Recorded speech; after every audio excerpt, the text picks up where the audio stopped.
रमेश रजक जी से आग्रह करूंगा। संत शिरोमणि रविदास भगवान की, संत गुरु रविदास जी का जन्म समाज के अंदर जो वर्ण व्यवस्था लागू किया गया था, क्षत्रिय, वैश्य, ब्राह्मण और शूद्र का, उस वर्ण व्यवस्था के सब परिस्थिति में जन्मे हमारे संत गुरु रविदास जी, उन्होंने अपनी वाणी से जो समाज के अंदर दलितों के साथ, शोषकों के साथ जो विकृतियां की थी, ये सब आप भली भांति जानते हैं। दलित के साथ ऐसा क्रूर व्यवहार जो सर्वनाश हुआ करता था, पैरों में मणि बांध दिया जाना, कमर में घुंघरू लटका दिया जाना, आगे चल रहा है तो सामने से दलित अगर दिखाई दे रहा है तो उसको जो है तरह तरह करके यहाँ सुनना पड़ता था। उस परिस्थिति में हमारे संत गुरु रविदास जी जन्मे थे। अब सोच सकते हैं कि आज का जो परिस्थिति है, आज भी सुधरा नहीं है। हम लोग आज भी दलित समाज, शोषित समाज कहीं न कहीं अगले लोगों के, समाजवादी विचारधाराओं के शिकंजे में है। आज हम लोग जो है दबे चले रहे हैं। अब सोच सकते हैं आप कि उस समय क्या स्थिति होगी जब हमारे रविदास जी उस समय उस समस्या का सामना कर रहे थे। साथियों, हम लोग क्या कहते हैं, ये जो शिक्षा है ये दो प्रकार का होता है। एक आध्यात्मिक शिक्षा और दूसरा भौतिक शिक्षा। आध्यात्मिक शिक्षा के माध्यम से जो हम लोग ईश्वर की प्राप्ति करने का बात करते हैं, जितने भी संत महात्मा यहाँ आए, धर्म गुरु आए, सबने आध्यात्मिक शिक्षा का जो है ज्ञान दिया और अध्यात्म के सहारे जो है ईश्वर की प्राप्ति तक जो है उन लोगों ने जो है अपना मिशन रखा। ईश्वर की प्राप्ति कैसे होगी? तो हमारे संत गुरु रविदास जी आध्यात्मिक शिक्षा के पुरोधा थे, जिन्होंने आध्यात्मिक शिक्षा के माध्यम से समाज में जितनी भी बुराइयां थी सबको उन्होंने सबसे उतार के समाज के रूप में जो है लाने का उन्होंने काम किया और अपने वाणी से जो है मतलब जो सामंतवादी विचारधारा के लोग थे, दलितों के साथ अत्याचार करते थे, उनको उनके सामने झुकना पड़ा। हमारे रविदास जी तरह तरह की जो है एक शब्द उन्होंने देने का काम किया। मन चंगा का कठौती में गंगा, उन्होंने कहा। साथियों, मन जो होता है वो चंचल होता है और आत्मा जो होती है वो स्थिर होती है। तो मन आखिर उन्होंने ये शब्द क्यों बोला? मन चंगा का कठौती में गंगा, क्योंकि मन चंचल है, आत्मा स्थिर है, आत्मा बेचारा है, मन जो है हमेशा आकाश में इधर उधर उड़ते रहता है। तो मन चंचल है, आत्मा कहता है बार बार मन से, मन रे मान मेरी एक बात। देखिए, जब हम लोग कोई गलत काम करने जाते हैं तो आत्मा गवाह नहीं देती है कि हम गलत करें, लेकिन मन करता है, मन चंचल होता है, करो ना, क्या दिक्कत होगा?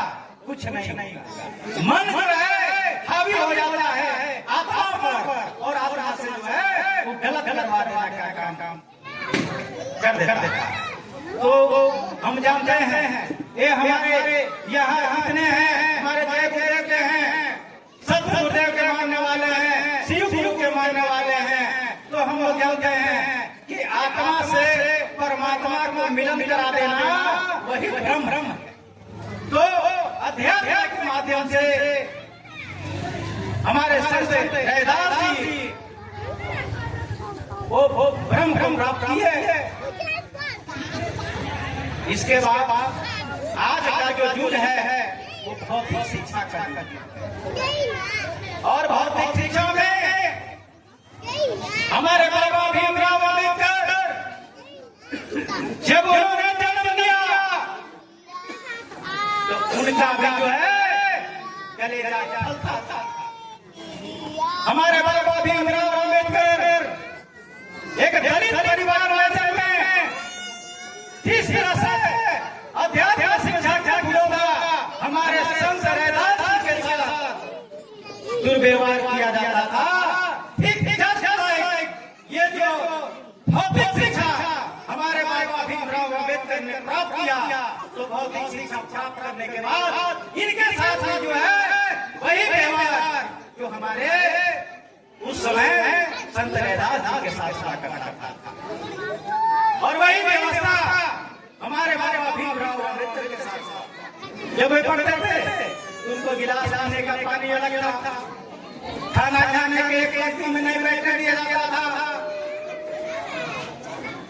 मतलब इतना अगर स्कूल में गए हैं तो अगला पंक्ति में उनको नहीं बैठने दिया जाएगा।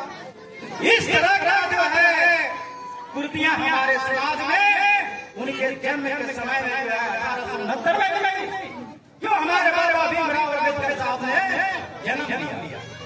बाबा भीमराव अम्बेडकर का ही देन है कि उन्होंने हम लोग को मूल मंत्र देने का काम किया।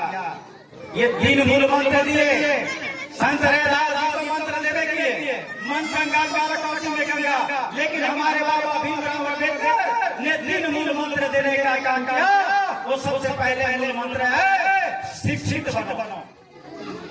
आखिर उन्होंने क्यों कहा कि शिक्षित बनो और कोई बात सकते, लेकिन आखिर उन्होंने शिक्षा पर क्यों बल दिया? उन्होंने समझा कि जब तक आप शिक्षित नहीं बनोगे आप आगे नहीं बनोगे। ये अध्यात्म शिक्षा से जो है आप सर्वलौकिक ईश्वर की प्राप्ति कर सकता है, लेकिन वर्तमान जो आधुनिक जो व्यवस्था है उसमें बिना शिक्षा का जो है तुम कहीं ओहदा प्राप्त नहीं कर सकता है।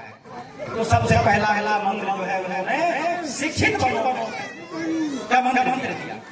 दूसरा बार क्या है, दूसरी बार मंत्र देने का काम क्या उन्होंने संगठित हो, ऐसे शोषितों, ऐ दलितों, तुम एक जगह एकत्रित हो जाओ। जब तक एकत्रित नहीं हो जाएगा तुम्हारा अधिकार नहीं मिल सकता है।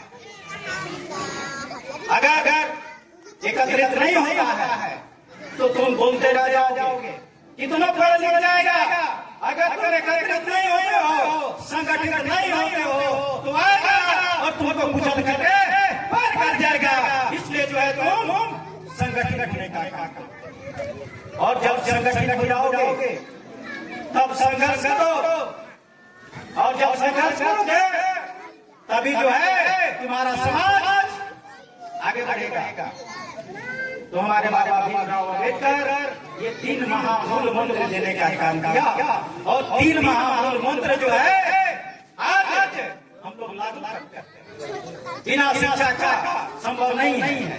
साथियों, खास करके मैं आप लोगों से कहना चाहता हूँ कि आज हम जो संत गुरु रैदास जी का जन्मदिन मना रहा है, तो जितने भी नौजवान साथी हैं, जितने भी गरीब बच्चा है, मैं खास करके मैं उनसे आग्रह करना चाहता हूँ कि जिस तरह से संत रैदास जी अध्यात्म के माध्यम से समाज की कुरीतियों को दूर करने का काम किया, बाबा भीमराव अम्बेडकर संविधान करके समाज से कुरीतियों को दूर करने का काम किया है। आज इस संविधान को आप लोग पढ़िए और संविधान को पढ़ करके आप जो है आगे बढ़िए और समाज में आए हाथ मुर्तियां फैल रही है उस कुरीतियों को रोकने का काम कीजिए। आज हमारे समाज के अंदर एक दलित बच्चा, छोटा छोटा बच्चा जाता है